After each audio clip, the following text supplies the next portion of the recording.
Ladies and gentlemen, I'm by the names of Oriema Robinson Ogeri, incoming MP by Degela Yibi. With regards to the presidential directive that the Balalos should leave the Acholi land within 14 days, and since then it has elapsed and they are not yet leaving the Acholi land. World over, presidential directives are not subject of debate. By you beginning to debate a presidential directive, that is a disrespect to the person of the president, and it must be taken seriously. And you find that some of these unpleasant moves are being orchestrated by our very own. For example, the members of parliament who have just recently crossed from opposition into NRM. They are suffering from what is called a rivalism. They want to show that they are working for the system more than anybody else, not knowing that the Balalo question is not a question of political party or anything else, but it's just a matter of common sense, because the negotiation was not on a fair ground. How do you on earth even come and buy an acre of land just at 300 or 500,000? This is ridiculous.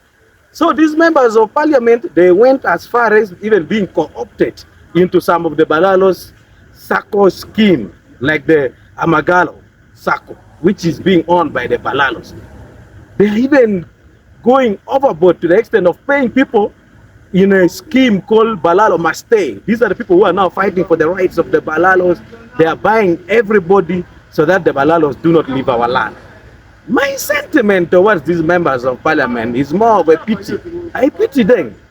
They actually have a saying, it is only when it rains that you can tell which grass thatch earth is solid and which one is leaking.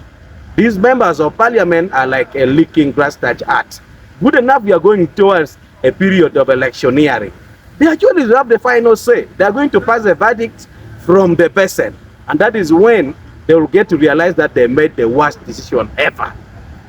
Don't forget that for the longest time, the Acholi sub-region was opposition stronghold. But of late, they are voting President Museveni. Even in the forthcoming election, there is a promise that President Museveni is going to win decisively. And Museveni, in his wisdom, decided to come with a very good, brilliant move that the Balalos should not jeopardize the NRM votes in the region by these elements trying to obstruct the eviction of the Balalos. They are not only destroying President Museveni's votes, but they are also punishing us, the NRM cadres who are contesting on the NRM ticket in the coming election.